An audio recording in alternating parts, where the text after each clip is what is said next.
Good morning. I'm Roy Weiler, the Director of Trading Operations for Time Leverage Capital. For anyone who missed our previous webinars, please give us a call at 800-519-9085, and we can send the videos you missed. You can also browse by topic on the Option Ranger website under Demo Videos. If you're a guest but not yet part of the beta program, please schedule a brief discussion of your current trading knowledge so that we can prepare a lesson plan based on your level, at your pace, and on your schedule. Now for an important disclosure, please be aware that trading futures and options involves substantial risk of loss and is not suitable for all investors. Past performance is not necessarily indicative of future results. Be sure to read and understand all disclosures before investing. All of the examples discussed are for educational and illustrational purposes only. Our examples are not individualized trading advice. Each person must ultimately make decisions based on individual risk tolerance and financial objectives. If at any time during the webinar you have questions or trade ideas, please type them into the chat box and we will do our best to answer them. Our presenter today is Mr. Adrian Mueller. He's the lead developer of the Option Ranger software and served as chief strategist of Dow Jones Megatrends, an all-markets newsletter.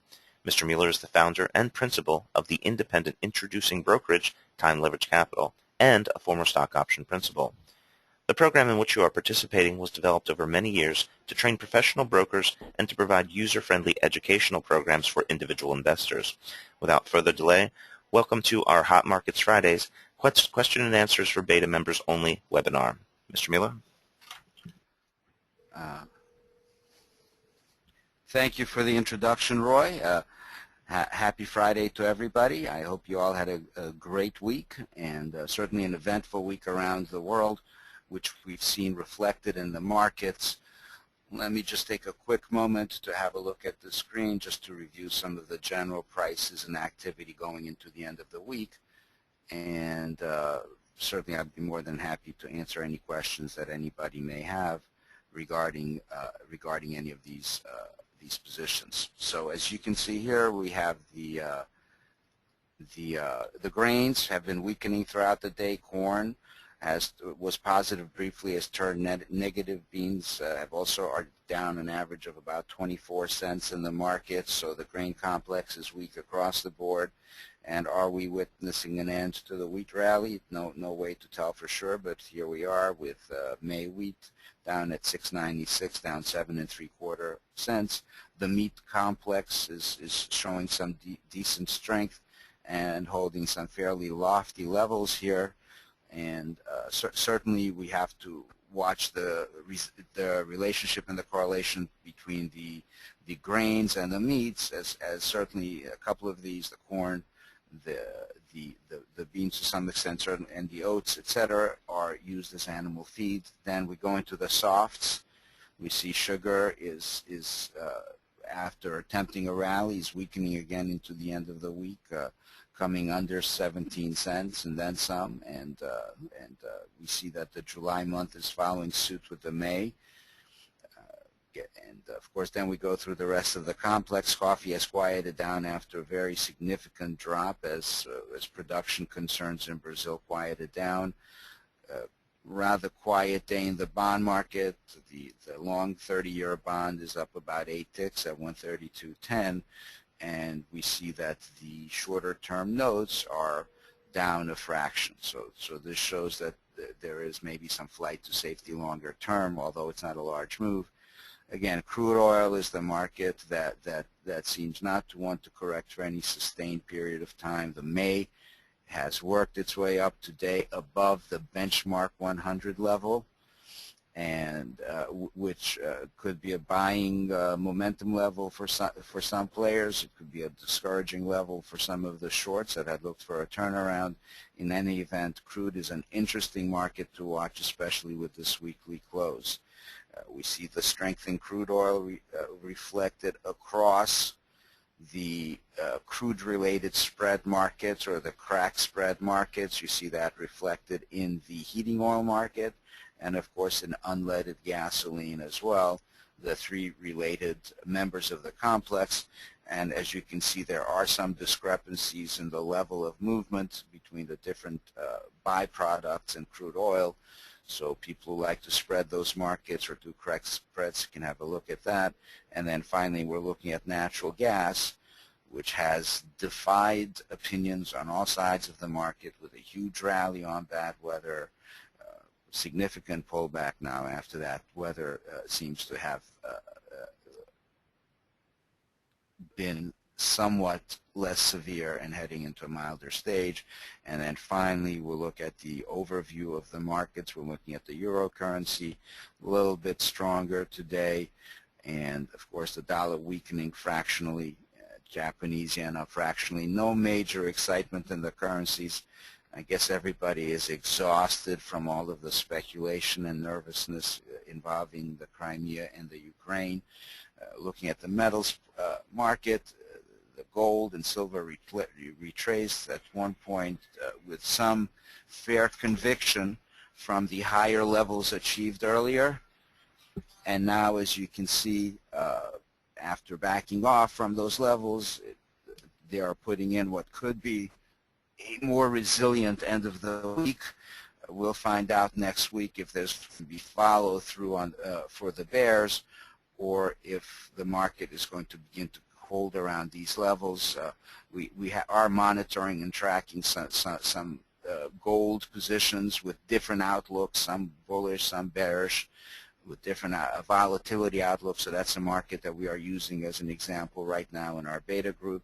And finally, on the stock indices, we have the March contract settled out today at 1881.75 earlier. The Dow also settled earlier at 183.86, and of course we are. So this is a quick market overlook, and now I'm going to be ready to just field a couple of questions from our. I know that we had a couple that came in prior to the seminar, and I see that there are a couple that came up in my dialog box here. So Roy, can you go ahead in whatever sequence you have there? Let's see. The first one is I went to a couple of the spread webinars. How long should it take for me to understand spreads? Okay, that's a very good question, and it's the kind of question that we try to discuss during our intake interview and setting up the lesson plans, so that we can have some more input into the idea. The way the software is designed, people should be able to understand spreads at some point, and that may have to do with, first and foremost, how much time is a person devoting to a strategy. So if somebody's going to spend 2-3 hours a day or 5 hours a day and turn this into a project, like an intensive course on options or trading or different instruments, then that person, in my opinion, working 5 hours a day with basic knowledge of how to use a calculator and how to click intuitively on screens, should be able to make significant progress in as little as 2 intensive weeks. If somebody wants to proceed at a more leisurely pace and only has a limited interest in certain strategies that apply to them, that can be done in less time over a more extensive period of time. The key to understanding these strategies is deciding how much time and energy you will devote to it, and then it'll be easier to figure out how long one will get to a particular level. So as an example, let's say if we take somebody through the basic strategies in our strategy gallery, you would have the long call, the long put, and the short call and the short put. This is really the foundation of trading. And I believe that a person with some initial effort can get a very good idea in approximately 1 hour to 2 hours, depending on their experience and their comfort with the information, but not much longer. And then, of course, that initial exposure has to be built on, because it takes practice. And again, this is where we keep going to our calculators and going to the different types of strategies that are available that we can view. So, for example, let's say in the futures calculator, when we try to model out a trade, and I'll just pull out an old trade, when one sees a lot of examples on a spreadsheet like this, along with a breakdown description and an image, the way this has been designed, with all the helpful links. You can click on contract specs. You can click on markets definitions. The basics should be achievable for anybody for a simple understanding in 4 hours of concentrated effort at maximum for the 4 basic strategies, which are very important, and then of course with an appropriate follow-up of examples and illustrations so that the information registers and becomes assimilated. That's why it's very important, as we have demonstrated previously, to have people look at their saved tabs, so that once you look at a trade and you monitor a trade, we just have some here saved back to March 4th. There are some in other tabs saved back to February and before, so that you really have an inventory and a library to look at to follow and reinforce knowledge, so that essentially the numbers, the scenarios become more and more familiar, and as with anything else, easier and easier to follow.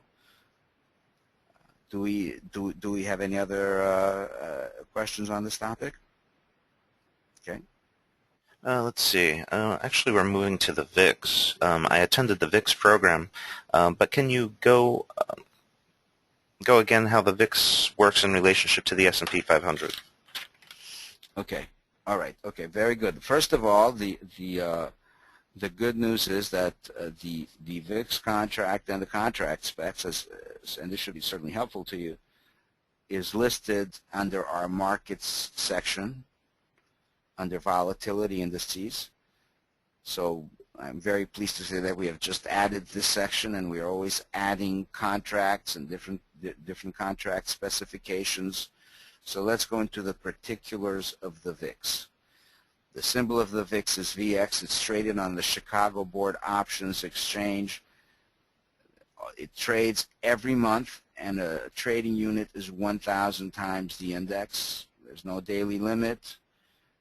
Very extensive trading hours, as you can see, and they are going on even beyond this to pretty much round-the-clock trading, as you can see, and which is proceeding. We have the last trading day, which is defined here, and the value of a unit. Let me pull up an illustration of how the VIX trades also, and then we will talk about the scenario of how it relates to the S&P. So I see here on March 14th, which is a while back, we pulled up a VIX position, so we can still just look at it. The VIX is a volatility index. As a volatility index, as you will recall, we have a lot of discussions in our dynamic option gallery about volatility. In fact, volatility is a principal consideration, along with direction, in how to put together a trade. Volatility or volatility expectations are measured in a variety of ways. The volatility index is actually a direct bet, a direct speculation, if you will, on volatility directly, regardless of direction. So as you can see here in this scenario, rising volatility, whether the market chops up or down or both, that's rising volatility. A flat market is a flat market. So the volatility index basically helps one speculate with regard to the S&P. If the market is too quiet, is it going to get very volatile? And if it's very volatile, is it going to quiet back down? So these are the principal factors of volatility expectations, and the volatility index essentially measures the anticipation of a percentage move in the S&P annualized. So in this particular scenario, and we can pull up a chart or do a specialized program on the VIX, as you can see, this is a futures contract.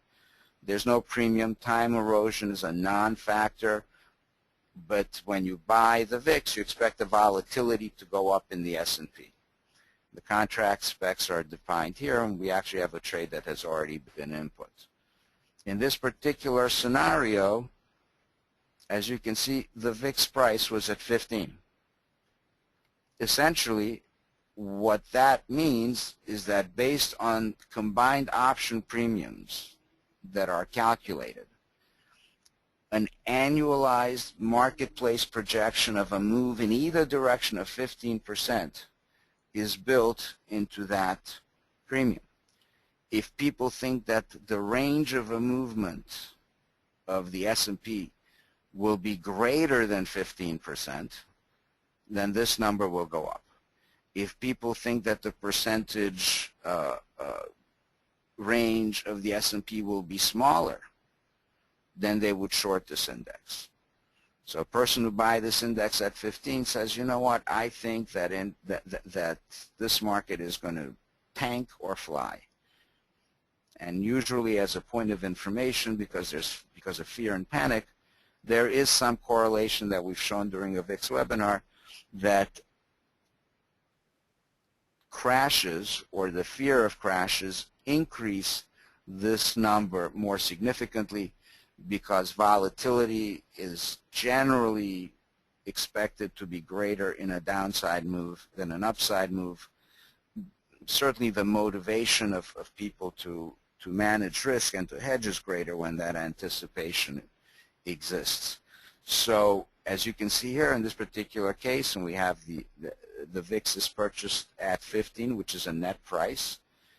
There is no debit because, again, there is no premium paid, and there's no premium cost to overcome or to use as a cushion against the position. We have a transaction fee here defaulted at 45, and that would be the net cost of entering the trade. The loss, in theory, would be unlimited for every tick that the market moves below 1504, which is the indicated break-even on the position. On the upside, in terms of profit potential, the profit is unlimited to the upside. If volatility increases, and you'll see some volatility numbers historically in 80 and 60 and so on. One of the base, as you can see, the risk is listed as unlimited, and it's in red.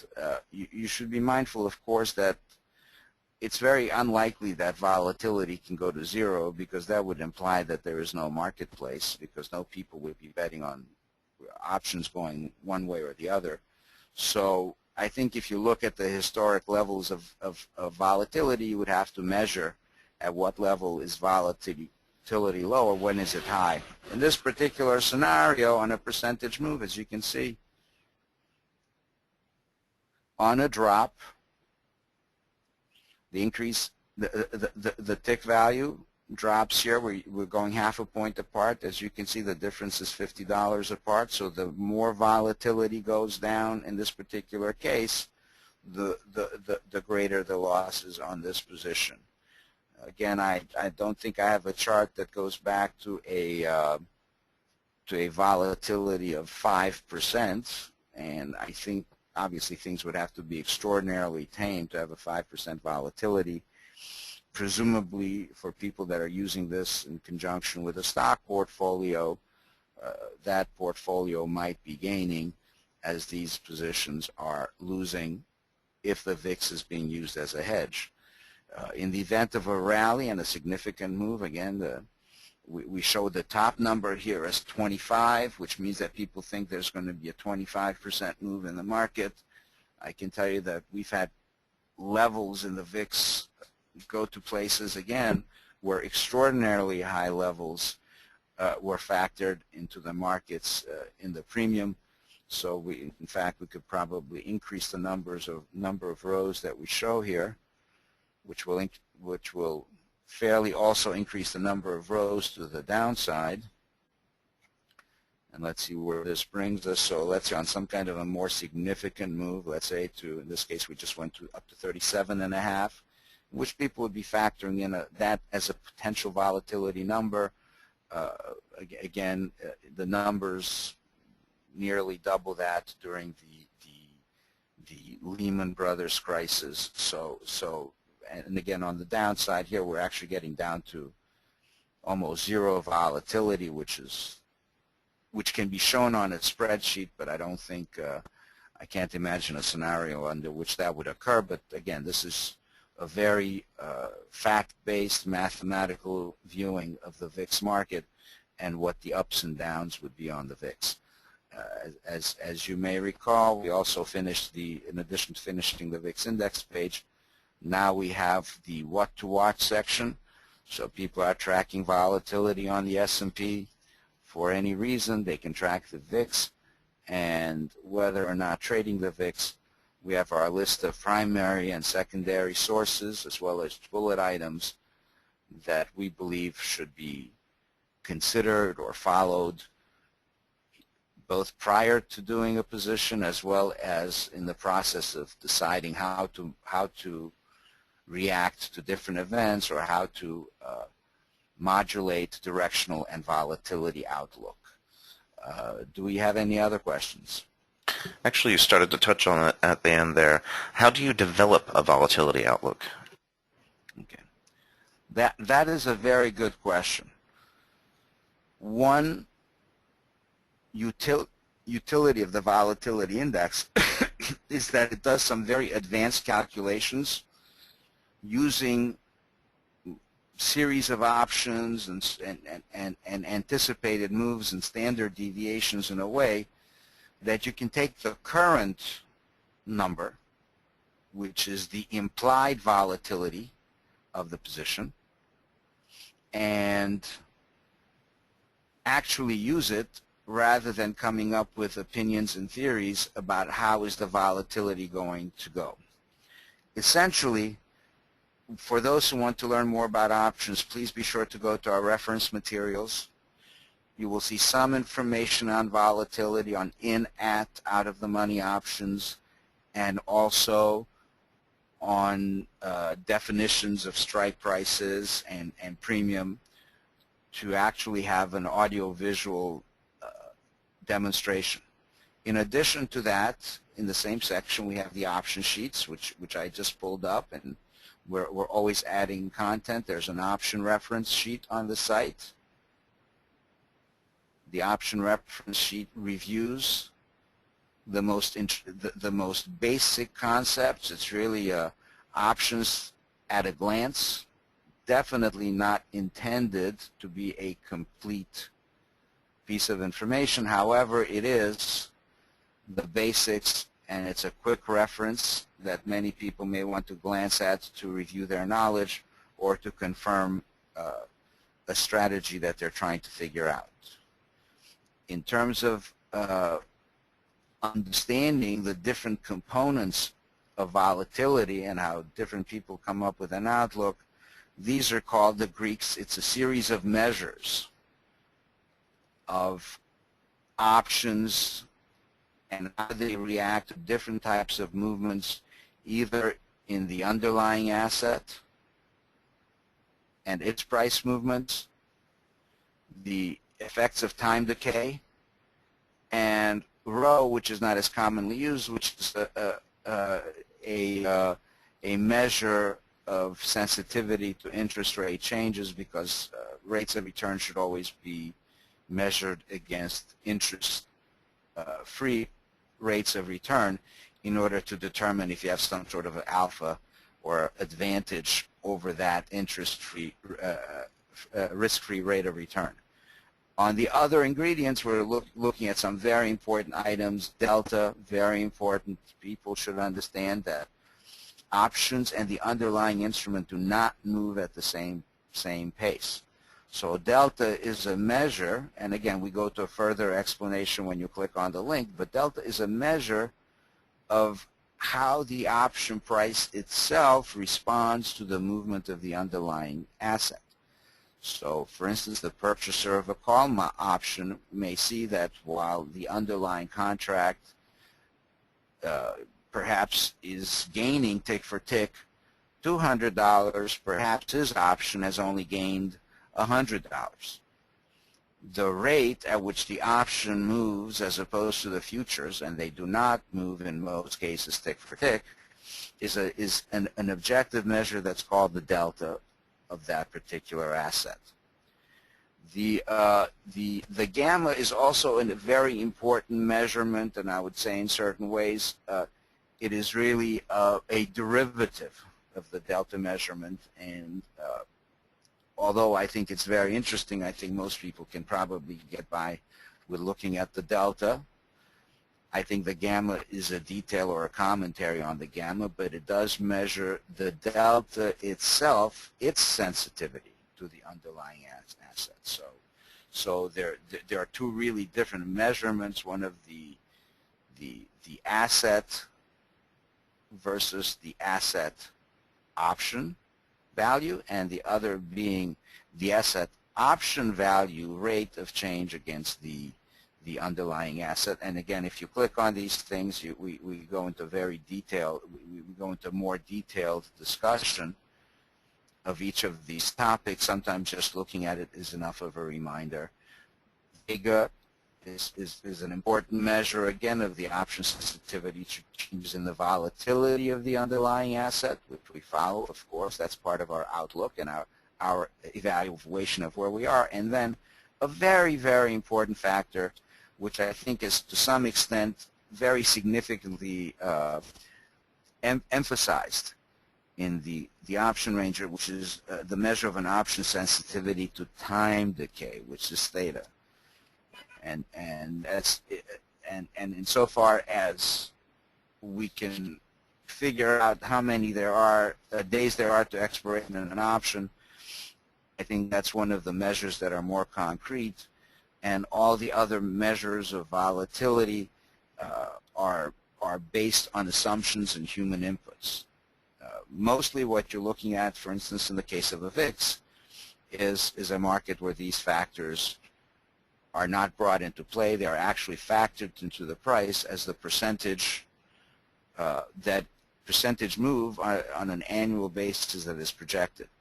In the case of any particular option, whether it's long or short, all of these are a measurable factor, along with historic volatility and implied volatility. In the case of the VIX, the price itself is the implied volatility of the market.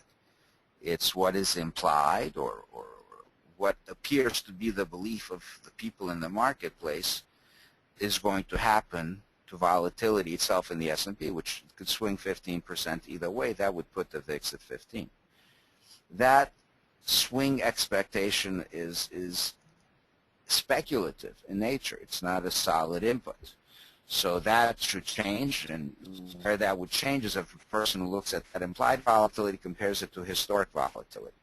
So let me see if I can pull up a quick example here, and I think it'll have some utility for anybody who's really trying to figure out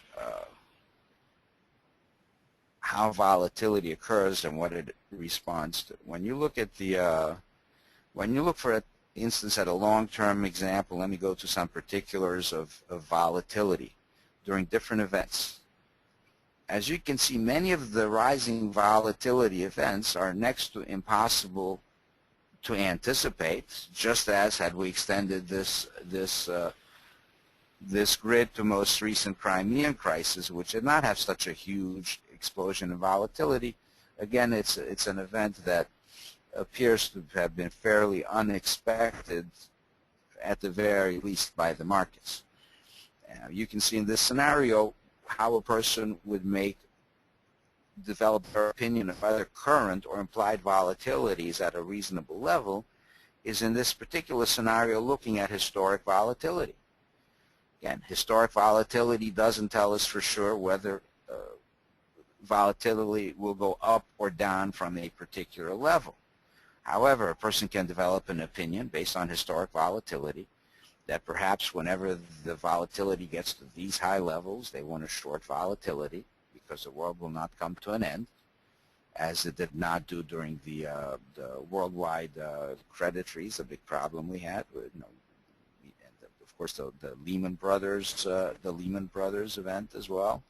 So again, as you can see here, then things quiet down. A person might say, I'll wait for things to be really crazy and assume they'll settle down. Somebody else might say, I'll wait till things are really quiet and wait for instability to increase. In both those cases, a volatility expectation, an implied volatility expectation in the present, depends on expectations for the future. Historic volatility in any given market is one way of developing those expectations. Another way of developing those expectations is strictly by looking at what's going on in the marketplace, seeing what's happening in terms of the different markets. And let's say somebody says, well, I'm really very concerned about inflation, or the net unemployment reports, or is the Fed really going to stop printing money? How's the EU stability going to hold up with new Russian aggression? So it gives us a pretty good series of primary and secondary sources. We can look through this and say, you know what, my opinion is that the world is going to be lovely and hunky-dory. Look at the various risk factors. Maybe I click on some primary sources. You want to have a look at, get depressed about the budget deficits or something of that nature, if that will inform an opinion, and trade policies and so on, and then decide what my outlook is going to be fundamentally. So one can develop, and the same can be done in a market. Sometimes you can say volatility is very low and we've got a critical growing season in, let's pick another market. Let's say somebody says we have a critical growing season coming up in the grain market.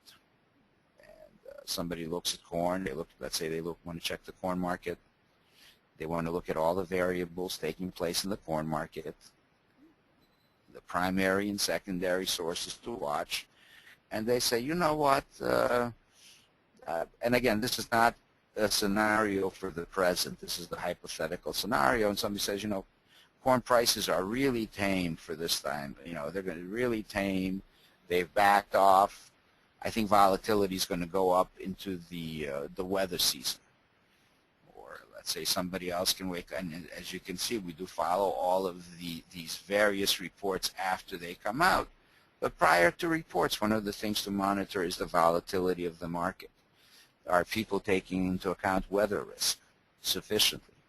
Are they dismissing certain global factors? Maybe some policy to embargo U.S. corn, or some country that's going to provide some government purchases to increase demand, for instance, China. So all of these factors would go not into a directional outlook alone, but just into an expectation, are things too quiet ahead of a particular event, ahead of a particular season. And of course, as you can see here, we've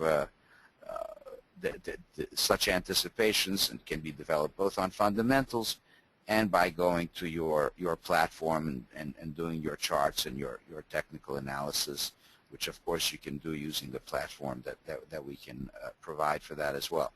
So I think that would be, we will be doing a more extensive program on option valuation and volatility.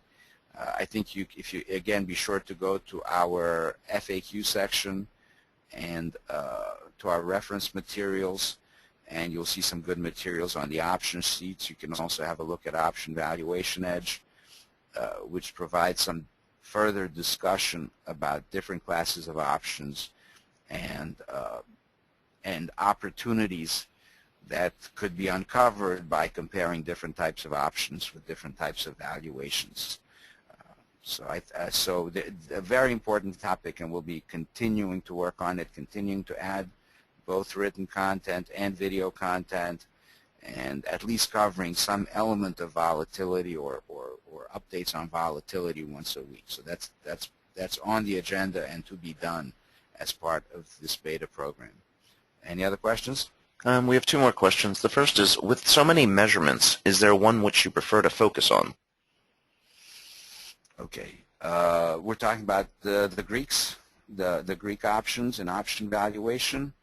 I will tell you that there are two that I really believe in, and there's an objective reason to use them. The first is delta, because it's the most direct measure of how an option is responding to something that we can really easily understand and monitor, which is the price of the underlying asset. And it's important to know that, because if you paid premium and time erosion is working against you, you want to make sure that this sensitivity is there, or that you anticipate the volatility to go up, which would make this sensitivity, so to speak, go up, whether the market went in the right direction or volatility moved in the right direction. That's where you will see the response. The Option Ranger also focuses on the #1 most objective measure that takes out all of this, the speculation of what is implied volatility. How much should this market move? Which is a speculation that every option buyer and writer is making as to whether what percentage move in what direction is going to occur. So once we remove that speculation, all that's left is the intrinsic value or in-the-money value of the option at expiration. That's really the only objective measure there is. And that can be done through theta. So if you look at an example on the Option Ranger, and it's really the most basic thing for option speculators to understand. Let me just pull up any option. Let's look here in the case of an example that we showed on March 4th. In this particular case, somebody was bullish direction of the stock market, hypothetically, anticipating rising volatility, and they were looking at buying an out-of-the-money call on the S&P at 1900. That was the premium on that date, and this is exactly, looking backwards, what the output was on this trade. Now, when you look at this trade again, on that trade, again, we had an entry at 1900 on the S&P for 34 points, and that translates into $8,500. Part of the debit paid is a transaction cost, and of course then you came up with this cost. We have a futures break-even point, and we have a premium break-even point. The futures break-even point is really where there is no volatility left. There is no option juice, so to speak, left. It's just the intrinsic value in the money of the position at expiration has to break even by going above this point.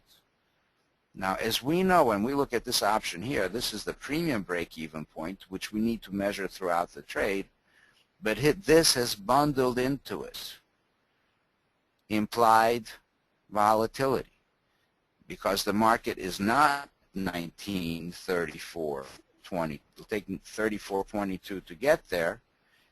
Wherever the market was at that moment, if the time erosion was proceeding, which is the theta, this entire premium would disappear, and in fact, even in a moving market, a market moving to the upside, this premium could disappear and go to zero, as you can see. So at the time, this time of entry, I believe the market was rather lower, but as you can see, somebody betting on the 1900 call to have the right but not the obligation to buy a 1900 call, if the market actually rallies to 1900 by expiration because of theta, because of time erosion, that option would still be worthless. It would have to exceed that number, and it would still be losing the money that was paid for the position, the premium and the transaction costs, and would only really start making money, as we said before, intrinsically at this number, at the number of 1934.22. So it is an objective number that a person should, everybody should be mindful of, and be worried as be cautious, not worried, but W-A-R-Y, as in thoughtfully concerned or mindful, that if this premium doesn't move and the market is not moving towards this level explosively or with rising volatility, pretty soon the only thing that'll matter is that theta, is that time erosion will literally erase this entire premium without a move. So we look at the actual intrinsic value break-even level at expiration as the only objective number that we have, with the volatility factor removed. And in this particular scenario, giving a clear picture to this person. He's being bullish, but also with an expectation of rising volatility, just how far this market may need to go in order for that trade to become profitable. Now, during the time, one can keep tracking premium, and all the delta, vega, and all that stuff is built in there. So just by looking at it, you will see what the market is factoring, and that's a day-to-day monitoring process because it changes along with the expectations of the people in the market. However, this number at expiration is a fixed number, and that's why we look very closely at the theta. We like to see what exactly would this trade be on expiration day. And this is the most objective measure. It's the one that we show, and then of course with the artful practice along the way of monitoring the premium amount and always measuring risk and reward and expectations both against the premium itself, which is the day-to-day cost of buying or selling a position, the premium itself with cost factor in, but always bear in mind where am I along with the premium in relation to where I need to be when this position expires. Whether a person is a buyer of this option or whether a person is a writer of that option, that measurement is a very important measurement because time surely does pass, whereas a lot of the other directional and volatility events that we guess about are exactly that. They are guesswork. Any other questions? The last one is, when will you do a more extensive discussion of volatility? Well, it's definitely something important. I think we covered some important elements today. We'll have to go a little more deeply into some comparison example of historic and implied volatility, and model out some ways that we can do volatility outlooks using some of those objective measures.